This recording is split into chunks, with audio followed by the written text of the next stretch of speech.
Hello welcome back to it's by Shana beauty ചാനലിലേക്ക് എല്ലാവർക്കും സ്വാഗതം. ഇന്നത്തെ വീഡിയോയിൽ നമുക്ക് പറയാനുള്ളത് ഡാൻഡ്രഫ് ട്രീറ്റ്മെൻറ്റിനെ കുറിച്ചിട്ടും അതുപോലെ തന്നെ ഹെയർ ഫോൾ ആൻഡ് ഹെയർ കെയറിനെ കുറിച്ചിട്ടൊക്കെ നമുക്കൊന്ന് ഡീറ്റെയിൽ ആയിട്ട് നോക്കാം കേട്ടോ. കുറേ ദിവസമായിട്ട് നമ്മളെപ്പോഴും സ്കിൻ കെയറിനെ കുറിച്ചിട്ടാണ് നമ്മൾ കൂടുതൽ നോക്കി വരുന്നത്.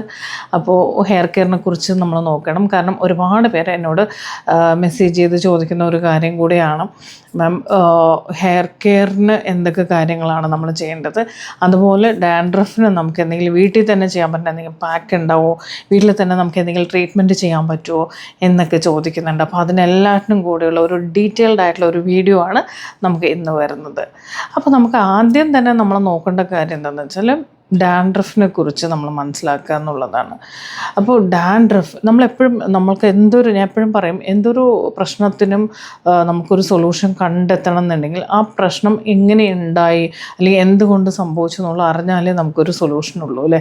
അതുപോലെ നമുക്ക് ഡാൻഡ്രഫിനെ കുറിച്ച് നോക്കുകയാണെങ്കിൽ നമുക്ക് എന്തുകൊണ്ടാണ്, എങ്ങനെയാണ് ഇത് ഉണ്ടാവുന്നത് നോക്കുക. ഡാൻഡ്രഫ് എന്ന് പറഞ്ഞാൽ എന്താ പറയുക, അതൊരു ജേംസ് ആണ്. അതായത് നമ്മളുടെ സ്കാൽപ്പ് ക്ലീൻ അല്ലാത്തത് കൊണ്ടാണ് ശരിക്കും പറഞ്ഞാൽ കൂടുതലും ഇങ്ങനെ സംഭവിക്കുന്നത്. ക്ലീൻ അല്ലാന്ന് വെക്കുമ്പോൾ നമുക്ക് ഡെയിലി വാഷ് ചെയ്ത് നമ്മുടെ സ്കാൽപ്പിനെ ക്ലീൻ ചെയ്ത് സൂക്ഷിക്കണോ എന്നാണോ എന്നൊക്കെ ചോദിക്കാം. ശരിക്കും പറഞ്ഞാൽ നമുക്ക് വീക്ക്ലി ഒരു 2 to 3 times ആണ് ഒരു ഹെൽത്തി ആയിട്ടുള്ള ഹെയർ വാഷ് എന്ന് പറയുന്നത്. ഒരു 2 മുതൽ 3 പ്രാവശ്യമാണ് നമ്മൾക്ക് ഹെയർ വാഷ് എന്നുള്ളത് നമ്മൾ ചെയ്യേണ്ട ഒരു കാര്യം. പക്ഷേ ചില ആൾക്കാരിൽ എന്ത് സംഭവിക്കണമെന്ന് വെച്ചാൽ അമിതമായിട്ടുള്ള ഓയിൽ യൂസ് ചെയ്യുക. അതായത് ചിലവർക്ക് എന്താ പറയുക, കുളിക്കുന്നതിന് മുമ്പ് ഓയിൽ വേണം, കുളി കഴിഞ്ഞിട്ട് ഓയിൽ യൂസ് ചെയ്യണം, അതല്ലെങ്കിൽ ഭയങ്കര തലവേദനയാണ്, അങ്ങനെയൊക്കെ പറയുന്ന ഒത്തിരി ആൾക്കാരുണ്ട്. അപ്പോൾ ഈ ഒരു പ്രശ്നം കൊണ്ട് എന്താ വെച്ചാൽ എപ്പോഴും സ്കാൽപ്പിൽ ഓയിൽ ഉണ്ടാവും. അങ്ങനെ ഉണ്ടാകുമ്പോൾ സ്കാൽപ്പിൽ എപ്പോഴും ഓയിൽ ഇങ്ങനെ നിൽക്കുന്ന സമയത്ത് നമ്മൾ പുറത്തൊക്കെ പോകുമ്പോൾ പോലും എല്ലാം തന്നെ നമ്മുടെ സ്കാൽപ്പിൽ വന്ന് അടിഞ്ഞു കൂടാനുള്ള ചാൻസസ് വളരെ കൂടുതലാണ്. ഈ സ്കാൽപ്പിൽ ഇങ്ങനെ ഓയിൽ അടിഞ്ഞു കൂടിയാൽ തന്നെ നമുക്ക് ഡാൻഡ്രഫ് വരാനുള്ള ചാൻസ് വളരെ കൂടുതലാണ്. അതുപോലെ തന്നെ നമുക്ക് നല്ലപോലെ സ്വെറ്റാവുന്ന സ്കാൽപ്പ്, നല്ല തിക്കായിട്ടുള്ള ഹെയറൊക്കെ ഉള്ള ആൾക്കാരെ എടുത്ത് നോക്കിക്കഴിഞ്ഞാൽ അറിയാം, നല്ലപോലെ സ്വെറ്റാവുന്നതായിട്ട് കാണാൻ പറ്റും. അപ്പം അവർക്ക് സ്കാൽപ്പ് സ്വെറ്റാവുമ്പോഴും ഇതുപോലത്തെ പ്രോബ്ലംസ് വരാനുള്ള ചാൻസസ് ഉണ്ട്. അപ്പോൾ ഇങ്ങനെയുള്ളവർ നമ്മൾ ഏത് രീതിയിൽ മെയിൻറ്റെയിൻ ചെയ്യണമെന്ന് വെച്ചാൽ മാക്സിമം ഹെയറിൻ്റെ സ്കാൽപ്പ് നല്ലപോലെ നിങ്ങൾ വാഷ് ഔട്ട് ചെയ്ത് കളയുക. ഒന്നത്. രണ്ടാമത് നമുക്കെപ്പോഴും ഈ ഓയിൽ യൂസ് ചെയ്യുന്ന ആൾക്കാർ ശ്രദ്ധിക്കേണ്ടത്, നിങ്ങൾ ഓയിൽ എടുക്കണം എന്നുണ്ടെങ്കിൽ വീക്ക്ലി ഒരു 2 പ്രാവശ്യം നിങ്ങൾ ഓയിൽ എടുക്കാം. പക്ഷേ അത് കുളിക്കുന്നതിന് മുമ്പ് നിങ്ങൾ അപ്ലൈ ചെയ്യുക. സ്കാൽപ്പ് ഫോക്കസ് ചെയ്ത് നല്ലപോലെ എപ്പോഴും ഓയിൽ കൊടുക്കേണ്ടത് ഹെയറിലേക്കല്ല സ്കാൽപ്പിലേക്ക് കൊടുക്കുക. സ്കാൽപ്പ് ഫോക്കസ് ചെയ്ത് കൊടുക്കുക. എന്നിട്ട് നല്ലപോലെ ഒരു മസാജൊക്കെ കൊടുത്ത്, അതല്ലെങ്കിൽ നിങ്ങൾ ഓയിൽ എടുക്കുമ്പോൾ ജസ്റ്റ് ലൈറ്റായിട്ട് ഒന്ന് ഹീറ്റ് ചെയ്യുക. ചെറിയൊരു ചൂടിൽ വേണം നമ്മൾ ഓയിൽ, കൂടുതലും വെളിച്ചെണ്ണ എടുക്കുന്നതായിരിക്കും നല്ലത്, കോക്കനട്ട് ഓയിൽ. സോ അതൊന്ന് ലൈറ്റായിട്ട് ചൂടാക്കിയതിന് ശേഷം സ്കാൽപ്പ് ഫോക്കസ് ചെയ്ത് അപ്ലൈ ചെയ്ത് നല്ലപോലെ ഒരു മസാജ് കൊടുക്കുക. 20 to 30 minutes വരെ നമ്മൾ എന്നിട്ട് വെയിറ്റ് ചെയ്യുക. നല്ലൊരു മസാജ് കൊടുത്തതിന് ശേഷം ഒരു 20 മുതൽ 30 minutes, ഒരു ½ an hour വെയിറ്റ് ചെയ്തിട്ട് നിങ്ങൾ വാഷ് ഔട്ട് ചെയ്യുക. വാഷ് ചെയ്യുമ്പോൾ ശ്രദ്ധിക്കേണ്ട കാര്യം എന്താണെന്ന്, കാരണം ഇങ്ങനെ നമ്മൾ മസാജ് കൊടുക്കുമ്പോൾ നമുക്ക് ഡാൻഡ്രഫ് കുറയാനുള്ള ചാൻസസ് ഉണ്ട്. പക്ഷേ അത് എന്താണെന്ന് വെച്ചാൽ നിങ്ങളത് വാഷ് ചെയ്യുമ്പോൾ ചുമ്മാ ഒരു പ്ലെയിൻ വാഷ് അല്ല ചെയ്യേണ്ടത്, ഷാമ്പു അതും നമുക്ക് സ്കാൽപ്പ് ഫോക്കസ് ചെയ്ത് ഷാമ്പു കൊടുക്കുക. അതും 2 പ്രാവശ്യമെങ്കിലും നിങ്ങൾ ഡബിൾ വാഷ് ചെയ്യണം. എപ്പോഴാണ് നിങ്ങൾ ഓയിൽ അപ്ലൈ ചെയ്യുന്നത് സ്കാൽപ്പിൽ, ഓയിൽ അപ്ലൈ ചെയ്യുന്ന സമയത്ത് നമ്മളുടെ സ്കാൽപ്പ് നമ്മൾ ഷാമ്പു ഡബിൾ വാഷ് ചെയ്ത് നമ്മൾ ക്ലീൻ ചെയ്യേണ്ടതാണ്. മനസ്സിലായോ? ഡബിൾ വാഷ് എന്ന് വെച്ചാൽ ഒരു പ്രാവശ്യം നിങ്ങൾ ഷാമ്പു ഇട്ട് നന്നായിട്ട് വാഷ് ചെയ്യണം, നന്നായിട്ട് ഹെയർ വാഷ് ചെയ്ത് കളയുക, ദെൻ വീണ്ടും കുറച്ചെടുത്ത് വീണ്ടും നമ്മൾ സ്കാൽപ്പ് അങ്ങനെ. കാരണം നമുക്ക് ഒട്ടും തന്നെ സ്കാൽപ്പിൽ ഓയിൽ ഉണ്ടാവാൻ പാടില്ല. അത് പ്രത്യേകം നമ്മൾ ശ്രദ്ധിക്കേണ്ട ഒരു കാര്യമാണ്. തെറ്റ് മുഴുവൻ നമ്മളുടെ ഭാഗത്താണ്. എന്നിട്ട് നമുക്ക് ആ പ്രശ്നമുണ്ട്, ഈ പ്രശ്നമുണ്ട്, നമ്മൾ ഒരുപാട് വിഷമിക്കാറുണ്ട്. അപ്പോൾ അതുകൊണ്ട് അത് വിഷമിക്കേണ്ട ആവശ്യമില്ല. അപ്പോൾ ഈ രീതിയിൽ നമുക്ക് ക്ലിയർ ചെയ്ത് കൊണ്ടിരുന്നു കഴിഞ്ഞാൽ നമുക്ക് ഉറപ്പായിട്ടും ഡാൻഡ്രഫ് കുറയുന്നുള്ളതിൽ ഒരു സംശയമാണ്. സ്കാൽപ്പ് എപ്പോഴും വൃത്തിയായി സൂക്ഷിക്കുക എന്നുള്ളതാണ്. അതുപോലെ തന്നെ നമുക്കറിയാം, ഈ പിള്ളേർ സ്കൂളിൽ പോകുന്ന കുട്ടികളെയൊക്കെ നമ്മൾ ഹെയർ വാഷ് ചെയ്ത് നനഞ്ഞ ഹെയർ അങ്ങനെ കെട്ടി സ്കൂളിലേക്കൊക്കെ വിടാറുണ്ട്. ആ ഒരു ടൈമിലും ഇതുപോലെ കുട്ടികൾക്ക് ഈ സ്വെറ്റ് ആകുമ്പോഴും അതിൻ്റെ കൂടെ ഈ നനവും എല്ലാം കൂടി ആകുമ്പോഴും നമുക്ക് ഇതുപോലത്തെ പ്രശ്നങ്ങളെല്ലാം തന്നെ വരാനുള്ള ചാൻസസ് ഉണ്ട്. അപ്പോൾ ഇതെല്ലാം നമുക്ക് എന്താ പറയുക, ഡാൻഡ്രഫ് അതുപോലെയുള്ള ഒരുപാട് പ്രശ്നങ്ങൾ നമ്മുടെ സ്കാൽപ്പിലുണ്ടാവും. അപ്പോൾ മെയിൻ നമുക്ക് ഇതിൻ്റെയൊക്കെ റീസൺ എന്ന് വെച്ചാൽ നമ്മൾ പിള്ളേരെ ആണെങ്കിലും പറ്റുമെങ്കിൽ ഈവനിങ് ടൈമിൽ ഹെയർ വാഷ് ചെയ്ത് ഹെയർ നല്ലപോലെ ഡ്രൈ ആക്കി വെക്കാൻ ശ്രദ്ധിക്കുക. രാവിലെ ആകുമ്പോൾ നമുക്ക് തിരക്ക് പിടിച്ച് നമ്മളത് ചെയ്യുമ്പോൾ അവരുടെ സ്കാൽപ്പോ അല്ലെങ്കിൽ അതുപോലെ തന്നെ ഹെയർ ശരിക്കും ഡ്രൈ ആവാതെ നമ്മൾ ആ നനഞ്ഞ ഹെയർ കെട്ടിവിടുന്നത് ഒട്ടും നമ്മളെ ഹെയർ ഗ്രോത്തിനും നല്ലതല്ല. നമുക്ക് ഒരുപാട് ഹെയർ ഫോൾ വരാം, കുട്ടികൾക്കാണെങ്കിലും ശരി ഹെയർ ഫോൾ ഉണ്ടാവാനുള്ള ചാൻസസും ഒക്കെ കൂടുതലാണ്. അപ്പോൾ അത് പ്രത്യേകം ശ്രദ്ധിക്കുക. അപ്പോൾ ഇതെല്ലാം നമ്മളുടെ ഭാഗത്ത് ശ്രദ്ധിച്ചു കഴിഞ്ഞാൽ തന്നെ നമുക്ക് ഒരുപാട് മാറ്റം ഉണ്ടാവും. ഇനിയിപ്പോൾ ഒരുപാട് പേര് ചോദിച്ച പോലെ ഡാൻഡ്രഫിന് നമുക്ക് വീട്ടിൽ തന്നെ എന്തെങ്കിലും പാക്ക് ഇടാൻ പറ്റുമോ എന്ന് ചോദിക്കാറുണ്ട്. സോ വീട്ടിൽ ഇടാൻ പറ്റുന്ന നിങ്ങൾക്ക് എല്ലാവർക്കും അറിയുന്ന ഇതിൽ ഞാൻ കുറേ പാക്ക് ഞാൻ നോക്കാം. അതിൽ എനിക്കും ഒക്കെ ആയിട്ട് തോന്നിയ ഒരു പാക്കാണ് നമുക്ക് ഉലുവയുടെ പാക്ക്. നല്ലതാണ്. ഉലുവ നമുക്ക് തലേന്ന് തന്നെ വെള്ളത്തിലിട്ട് വെച്ചിട്ട് നെക്സ്റ്റ് ഡേ നമുക്കതൊരു പേസ്റ്റ് രൂപത്തിൽ ഒന്ന് മിക്സിയിലിട്ട് അടിച്ചെടുത്തതിന് ശേഷം അത് നമ്മുടെ സ്കാൽപ്പിൽ പാക്കായിട്ട് ഇട്ട് കൊടുക്കുക. ദെൻ 20 to 30 മിനിറ്റ്സ് വരെ വെയിറ്റ് ചെയ്യുക. ദെൻ ആഫ്റ്റർ നമ്മളത് നല്ലപോലെ ഒരു മസാജ് കൊടുത്ത് അത് വാഷ് ഔട്ട് ചെയ്ത് കളയുക. സോ ഇത് നിങ്ങൾക്ക് വീക്ക്ലി ഒരു 2 ഒക്കെ ട്രൈ ചെയ്ത് നോക്കുകയാണെന്നുണ്ടെങ്കിൽ നമുക്ക് ഒരുപാട് മാറ്റം ഉണ്ടാകും. പിന്നെ നമുക്കറിയാം അതുപോലെ തന്നെ നമ്മുടെ വീട്ടിലൊക്കെ ഉള്ള ഏറ്റവും സിമ്പിളായിട്ട് കിട്ടുന്ന ഒരു സംഭവമാണ് കടുക് ഇല്ലാത്ത വീടൊന്നുമില്ല. അപ്പോൾ അതുകൊണ്ട് തന്നെ കടുകും നമുക്കിതുപോലെ തലേന്ന് കുതിർത്ത് പേസ്റ്റാക്കി ഇടാം. ഒരുപാട് പേര് ചെയ്യുന്നുണ്ടാവും, എല്ലാവർക്കും അറിയുന്ന ഒരു കാര്യം. പക്ഷേ ഞാനത് അത്ര സപ്പോർട്ട് ചെയ്യുന്നില്ല കടുകിൻ്റെ. കാരണം എന്താണെന്ന് വെച്ചാൽ അത് ഭയങ്കര നീറ്റിലുണ്ടാക്കും സ്കാൽപ്പിന്. അത് ചിലവർക്ക് അത് ഓക്കെ ആവില്ല, ചിലവർക്ക് അത് സ്കാൽപ്പിൽ അലർജിക് ഇഷ്യൂസൊക്കെ ഉള്ളവരാണെങ്കിൽ അത് ഭയങ്കര ബുദ്ധിമുട്ടായിട്ട് വരും. അതുകൊണ്ട് അങ്ങനെയുള്ളത് ചെയ്യുമ്പോൾ നിങ്ങളൊന്നും കൂടി ശ്രദ്ധിച്ച് ചെയ്താൽ മതി. കാരണം എല്ലാ സ്കാൽപ്പും ചിലവരുടെ സ്കാൽപ്പ് ഭയങ്കര സെൻസിറ്റീവ് ആയിരിക്കും. അങ്ങനെയൊക്കെ വരുമ്പോൾ നമുക്ക് ഇതുപോലത്തെ പാക്കൊക്കെ പെട്ടെന്ന് എടുത്ത് നമ്മൾ പല വീഡിയോസിലൊക്കെ കണ്ടിട്ടുണ്ടാവും. അപ്പോൾ അതൊക്കെ എടുത്തിട്ട് നിങ്ങൾ ഓക്കെ ആണെന്ന് വെച്ചാൽ എല്ലാവർക്കും എപ്പോഴും ചെയ്യാൻ പറ്റില്ല എന്നുള്ളതും കൂടി മനസ്സിലാക്കി വെക്കുക. അപ്പോൾ അത് ശ്രദ്ധിച്ച് ചെയ്താൽ മതി. നിങ്ങൾക്ക് ഓക്കെ ആണ്, നിങ്ങളുടെ സ്കാൽപ്പിൽ ബുദ്ധിമുട്ടില്ല എന്ന് ഉറപ്പ് വരുത്തിയതിന് ശേഷം ചെയ്താൽ മതി കേട്ടോ. ഉലുവയാകുമ്പോൾ കുറച്ചും കൂടി സേഫാണ്. നമുക്ക് ഹെയർ ഗ്രോത്തിനും അതുപോലെ ഹെയർ ഫോൾ കൺട്രോൾ ചെയ്യാനൊക്കെ ഹെൽപ്പ് ചെയ്യുന്നതാണ് ഉലുവയുടെ പാക്ക് എന്ന് പറയുന്നത്. അപ്പോൾ അത് കുറച്ചും കൂടെ നമുക്ക് സേഫായിട്ട് നമുക്ക് ചെയ്യാൻ പറ്റും. പ്ലസ് നമുക്ക് ചെയ്യേണ്ട ഡാൻഡ്രഫിന് വേറെ കാര്യം എന്ന് വെച്ചാൽ ആൻറ്റി ഡാൻഡ്രഫിൻ്റെ ഷാമ്പു കണ്ടിന്യൂസ് ആയിട്ട് യൂസ് ചെയ്യുക എന്നുള്ളതാണ്. പിന്നെ നമുക്ക് ചെയ്യേണ്ടത്, നമുക്ക് സലൂണിൽ പോയിട്ട് നിങ്ങൾക്ക് ഒരു ആൻറ്റി ഡാൻഡ്രഫ് ട്രീറ്റ്മെൻറ്റ് എടുക്കാൻ പറ്റുന്നവരാണെങ്കിൽ തീർച്ചയായിട്ടും ഡാൻഡ്രഫ് ട്രീറ്റ്മെൻറ്റ് നമുക്ക് 3-4 സിറ്റിംഗ് ചുരുങ്ങി നല്ലപോലെ നിങ്ങൾക്ക് ഡാൻഡ്രഫ് നല്ല പ്രശ്നമാണെന്നുണ്ടെങ്കിൽ ഡീപ്പായിട്ടാണെന്നുണ്ടെങ്കിൽ നമുക്കൊരു 5 സിറ്റിംഗ് എങ്കിലും എടുക്കേണ്ടി വരും. അതല്ലെങ്കിൽ നമുക്ക് 2-3 സിറ്റിങ്ങിൽ തന്നെ കുറഞ്ഞു വരുന്നതായിട്ടും കാണാൻ പറ്റും.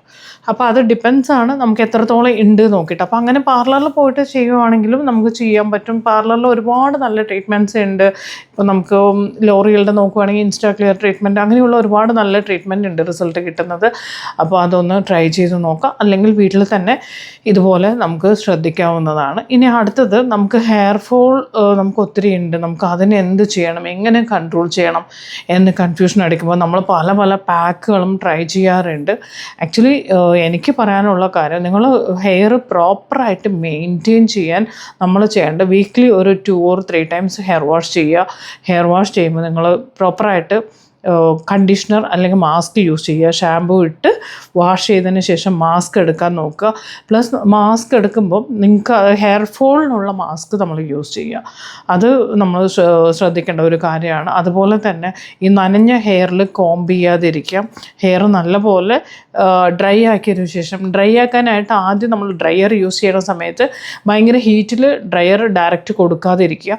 ആദ്യം കൂളിലിട്ടിട്ട് വേണം നമ്മൾ ഹീറ്റിലേക്ക് കൊണ്ടുവരാനായിട്ട്. അപ്പോൾ കൂൾ ഇട്ട് പതുക്കെ വേണം ടെമ്പറേച്ചർ നമ്മൾ മാറ്റിക്കൊണ്ടിരിക്കുക, നിങ്ങൾ ഡ്രയർ യൂസ് ചെയ്യുന്നവരാണെന്നുണ്ടെങ്കിൽ. ഓക്കെ, ആ രീതിയിൽ. അല്ലാതെ ഡയറക്റ്റ് നമ്മൾ ഡ്രയർ ഭയങ്കര ഹീറ്റ് കൊടുത്തു കഴിഞ്ഞാലും നമുക്ക് ഹെയർ പൊട്ടാനും ഹെയർ ഫോളിനും ഒക്കെ നമുക്ക് റീസൺ അതൊക്കെ ആയിരിക്കാം. നമുക്കറിയുന്നില്ല നമ്മൾ എന്തുകൊണ്ട് സംഭവിച്ചു എന്നുള്ളത്. അപ്പോൾ ഇത് പ്രത്യേകം ശ്രദ്ധിക്കേണ്ട ഒരു കാര്യം കൂടിയാണ്. പിന്നെ നല്ല കോംബ് യൂസ് ചെയ്യുക, അത് പ്രത്യേകം ശ്രദ്ധിക്കുക. ഇപ്പോൾ ഡാൻഡ്രഫ് ഉള്ളവരാണെന്നുണ്ടെങ്കിലും അവരെടുക്കുന്ന ടവൽ, കോംബ്, അങ്ങനെയുള്ള എല്ലാ ഹെയർ ആക്സസറീസ് ഇതൊന്നും വേറൊരാൾക്ക് യൂസ് ചെയ്യാൻ കൊടുക്കാതിരിക്കുക. പ്ലസ് കാരണം അവർക്ക് അറിയത്തില്ലല്ലോ, പെട്ടെന്ന് ആരെങ്കിലും അങ്ങോട്ട് നമ്മൾ ഹെയറിൻ്റെ ആക്സസറീസ് പോലും നമ്മൾ കൊടുക്കരുത്. കാരണം അതങ്ങനെയാണ്, പെട്ടെന്ന് തന്നെ നമുക്ക് സ്പ്രെഡ് ആവും നമുക്ക് ഡാൻഡ്രഫ് എന്നുള്ളത്. അതുകൊണ്ട് അതെല്ലാം കോംബ് മുതൽ നമ്മളുടെ ടവൽ എല്ലാം തന്നെ സെപ്പറേറ്റ് ആയിരിക്കണം. ടവൽ എപ്പോഴും ഡാൻഡ്രഫ് ഉള്ളവർ വാഷ് ചെയ്യുമ്പോൾ നല്ല ഹോട്ട് വാട്ടറിലിട്ട് വേണം വാഷ് ചെയ്യാനായിട്ട്. അതിനകത്ത് ജേംസ് ഉണ്ട്. സോ അത് നമുക്ക് ചുമ്മാ നോർമൽ വാഷ് ചെയ്താൽ അത് പോകത്തില്ല. സോ നല്ല ചൂടുള്ള വെള്ളത്തിലിട്ട് വേണം വാഷ് ചെയ്യാനായിട്ട്. ആ ടവൽ വേറെ ആരും യൂസ് ചെയ്യരുത്, അവരെടുക്കുന്ന കോമ്പ് യൂസ് ചെയ്യരുത്. അപ്പോൾ ഇതൊക്കെ പ്രത്യേകം ശ്രദ്ധിക്കേണ്ട കാര്യമാണ്. ഹെയർ ഫോൾ വരാതിരിക്കാൻ നമുക്ക് ഇതുപോലെ ബേസിക് ആയിട്ടുള്ള ചെറിയ ചെറിയ കാര്യങ്ങൾ നമ്മൾ ശ്രദ്ധിക്കുക. പിന്നെ പ്രോട്ടീൻ കൂട്ടുക. നമ്മൾ എടുക്കുന്ന ഫുഡിലാണെങ്കിലും പ്രോട്ടീൻ്റെ അളവ് മാക്സിമം കൂട്ടുക. നമുക്ക് അറിയാം ഹെയർ എന്ന് പറഞ്ഞാൽ it's a protein called keratin എന്നാണ്. സോ പ്രോട്ടീൻ നമ്മൾ എത്രത്തോളം നമ്മളുടെ ഫുഡിലുണ്ടോ അത്രത്തോളം നമുക്ക് ഹെയർ ഫോൾ കുറയ്ക്കാൻ പറ്റും. സോ നമുക്ക് നല്ല പ്രോപ്പർ ഡയറ്റ് നമുക്ക് എടുക്കാം. അത് പറ്റുമെങ്കിൽ ഞാൻ എപ്പോഴും പറയും നല്ലൊരു ന്യൂട്രീഷനെ കണ്ടിട്ട് നിങ്ങൾക്ക് ഹെയർ ഫോൾ അത്ര ഉണ്ടെങ്കിൽ അപ്പോൾ അതിൻ്റെയൊക്കെ കാര്യങ്ങൾ പറഞ്ഞുതരും. അതിനുള്ള ഏത് രീതിയിൽ എന്ത് ഫുഡ് എടുത്താലായിരിക്കും ബെറ്റർ എന്നുള്ളത്. അപ്പോൾ അതും നിങ്ങളൊന്ന് കൺസൾട്ട് ചെയ്യുവാണെങ്കിൽ കുറച്ചും കൂടെ ബെറ്റർ ആയിരിക്കും. പിന്നെ അതുപോലെ തന്നെ ഹെയർ ഗ്രോത്തിന് നല്ലപോലെ നമ്മുടെ സ്കാൽപ്പ് മസാജ് ചെയ്ത് കൊടുക്കുക. വീക്ക്ലി വൺസ് എങ്കിലും നമുക്കൊരു ഹോട്ട് ഓയിൽ മസാജ് കൊടുക്കുന്നത് നല്ലതായിരിക്കും. വീട്ടിൽ തന്നെ ചെറുതായിട്ട് ലൈറ്റായിട്ട് ഓയിൽ ചൂടാക്കി സ്കാൽപ്പ് നല്ല ഫോക്കസ് ചെയ്ത് നല്ലപോലെ മസാജ് കൊടുക്കുക. ദെൻ ഒരു ഹാഫ് ആൻ അവർ വെയിറ്റ് ചെയ്യുക. എന്നതിന് ശേഷം വാഷ് ഔട്ട് ചെയ്ത് കളയും. നേരത്തെ ഞാൻ പറഞ്ഞ പോലെ അത് നമുക്ക് എടുക്കാം. അതുപോലെ തന്നെ നമുക്ക് ഹെയർ ഫോളിനാണെങ്കിലും ഹെയറിന് ഒന്ന് കറക്റ്റ് ചെയ്യാനായി ഹെയർ സ്പാ ട്രീറ്റ്മെൻറ്റ് നമുക്ക് പാർലറിലാണെങ്കിലും പോയി എടുക്കാവുന്നതാണ്. സോ അതൊക്കെ നമുക്ക് മന്ത്ലി ഒരു 2 എങ്കിലും സ്പാ കൊടുക്കുക. ഫോൾ കുറയും. ഹെയർ ഫോൾ കുറഞ്ഞാൽ തന്നെ നമുക്ക് ഓട്ടോമാറ്റിക്കലി നമ്മളുടെ ഹെയറിൻ്റെ ആ ഒരു വോളിയം കൂടുന്നതായിട്ട് നമുക്ക് ഫീൽ ചെയ്യും. അപ്പോൾ ഇത്രയും കാര്യങ്ങളൊക്കെ നമുക്ക് ഹെയറിന് വേണ്ടി നമ്മൾ ബേസിക്കായിട്ട് ശ്രദ്ധിച്ചു കഴിഞ്ഞാൽ നമുക്ക് ഒരുപാട് മാറ്റങ്ങൾ ഉണ്ടാവും. നമുക്ക് എപ്പോഴും നമ്മളുടെ സ്കാൽപ്പിൽ ബ്ലഡ് സർക്കുലേഷൻ ഇൻക്രീസ് ചെയ്യണം. അപ്പോൾ അതിനാണ് നമ്മൾ മസാജ് കൊടുക്കാൻ വേണ്ടി പറയുന്നത്. ബ്ലഡ് സർക്കുലേഷൻ കൂട്ടിക്കഴിഞ്ഞാൽ തന്നെ നമുക്ക് നോർമലി നമുക്ക് നല്ലപോലെ ഹെയർ സ്ട്രോങ് ആവുകയും നമുക്ക് ഹെയർ സ്ട്രെങ്ത്ത് കൂടുകയും അതുപോലെ റൂട്ടിൽ നിന്ന് നമുക്ക് ഗ്രോത്ത് വരാനുള്ള ചാൻസസും കൂടുതലാണ്. അപ്പോൾ അതെല്ലാം നമുക്ക് കറക്റ്റായിട്ടാണ് നമ്മൾ പോകുന്നതെങ്കിൽ നമുക്ക് എന്തായാലും ഉറപ്പായിട്ടും നമുക്ക് അതിന് റിസൾട്ട് ഉണ്ടാവും. ഹെയർ സ്പാ ചെയ്യുന്നത് നല്ലതാണ്. ഹോട്ട് ഓയിൽ എടുക്കാം. അതുപോലെ തന്നെ നമുക്ക് ഹെയർ ഗ്രോത്തിനായിട്ട് എന്ന് പറഞ്ഞിട്ട് നിങ്ങൾ മറ്റേ ഒരുപാട് പ്രൊഡക്റ്റുകൾ മാറി മാറി യൂസ് ചെയ്യാതിരിക്കുന്നതാണ് ഏറ്റവും ബെറ്റർ. നമ്മൾ ഇന്നൊരു പ്രൊഡക്റ്റ് ചെയ്യും, നാളെ വേറൊരു പ്രൊഡക്റ്റ് ചെയ്യും, അങ്ങനെയൊന്നും ചെയ്യരുത്. പിന്നെ ഹെയർ ഗ്രോത്ത് ഓവർ വേണമെന്ന് വെച്ചാൽ നമുക്ക് ജനറ്റിക്കലി നമുക്ക് അങ്ങനെയാണോ, നമ്മൾക്ക് അങ്ങനെ ഉണ്ടായിരുന്നോ, മുമ്പ് നമുക്ക് ഭയങ്കര ഗ്രോത്തുള്ള ആളാണ്, പിന്നീട് നിങ്ങൾക്ക് ഗ്രോത്തേ ഇല്ലാതായിട്ടുണ്ടെങ്കിൽ നമുക്കൊരു ട്രൈക്കോളജിസ്റ്റിനെ കണ്ട് കൺസൾട്ട് ചെയ്യേണ്ട ഒരു അത്യാവശ്യമാണ്. അതല്ല നാച്ചുറലി നിങ്ങൾ അങ്ങനെ തന്നെയാണ് എന്നുണ്ടെങ്കിൽ നമ്മളത് ജനറ്റിക്കൽ ഇഷ്യൂ ആണ്. അപ്പോൾ അതിൽ ചിലവർക്ക് ഭയങ്കര നമ്മൾ കണ്ടിട്ടില്ലേ, ചിലവരുടെ ഹെയർ എന്തോ ഒരു ലോങ് ആയിരിക്കും, ചിലവർക്ക് ഒരു മീഡിയം ടു ഷോർട്ട് അത്രേ വരത്തുള്ളൂ. അപ്പോൾ അത് നമുക്ക് ജനറ്റിക്കലി നമുക്ക് കിട്ടുന്ന ഒരു സംഭവം കൂടിയാണ്. അപ്പോൾ അതും കൂടി മനസ്സിലാക്കുക കേട്ടോ. അപ്പോൾ പല പല പ്രൊഡക്റ്റ് മാറി മാറി യൂസ് ചെയ്യാതിരിക്കുക. അപ്പോൾ ഇത്രയും കാര്യങ്ങളാണ് ഇന്ന് പറയാനുള്ളത്. ഇനി നമുക്ക് ഇതിൻ്റെ ഡീറ്റെയിൽഡ് ആയിട്ടുള്ള ഇനിയും വീഡിയോ വേണം, ഹെയറിനെ കുറിച്ച് ഇനിയും പറഞ്ഞു തരണം എന്നുണ്ടെങ്കിൽ തീർച്ചയായിട്ടും നിങ്ങൾ കമൻറ്റ് ചെയ്ത് അറിയിക്കുക. അപ്പോൾ ഡാൻഡ്രഫിന് ഒരുപാട് പേര് ചോദിക്കാം ഡാൻഡ്രഫിന് പറ്റിയ നല്ല ഷാമ്പു പറഞ്ഞു തരുമോ എന്നൊക്കെ. ആൻറ്റി ഡാൻഡ്രഫിന് പറ്റിയത് നമുക്ക് ഒരു ഹെർബൽ ബേസിൽ പോവുകയാണെങ്കിൽ ബയോടെക്കിൻ്റെ എടുക്കാം. വലിയ കുഴപ്പമില്ല, ഒത്തിരി റിസൾട്ടല്ല, എന്നാലും കുഴപ്പമില്ല, ഒരു ആവറേജ് ഇതിൽ പോകുന്നതാണ്. സോ അത് ഒന്ന് ട്രൈ ചെയ്ത് നോക്കൂ. ഓക്കെ, അപ്പോൾ ഇത്രയും കാര്യങ്ങൾ ശ്രദ്ധിക്കുക കേട്ടോ. അപ്പോൾ എങ്ങനെയുണ്ടായിരുന്നു ഇന്നത്തെ സെഷൻ? എല്ലാവർക്കും ഇഷ്ടപ്പെട്ടോ? ഇഷ്ടപ്പെട്ടാൽ തീർച്ചയായിട്ടും ലൈക്ക് ചെയ്ത് അറിയിക്കുക, കമൻറ്റ് ചെയ്ത് പറയുക. അതുപോലെ തന്നെ ആദ്യമായിട്ട് കാണുവാണെങ്കിൽ തീർച്ചയായിട്ടും സബ്സ്ക്രൈബ് ചെയ്യാൻ മറക്കരുത് കേട്ടോ. അപ്പോൾ അടുത്ത വീഡിയോസ് ഹെയർ കണ്ടിന്യൂ ചെയ്യണോ എന്നുള്ളത് നിങ്ങൾ തന്നെ പറയണം കേട്ടോ. അതല്ല എങ്കിൽ നമുക്ക് വേറെ ടോപ്പിക് എടുക്കാം. ഓക്കെ, അപ്പോൾ ഓക്കെ, ബൈ. അടുത്ത വീഡിയോയിൽ വീണ്ടും കാണാം. ബൈ.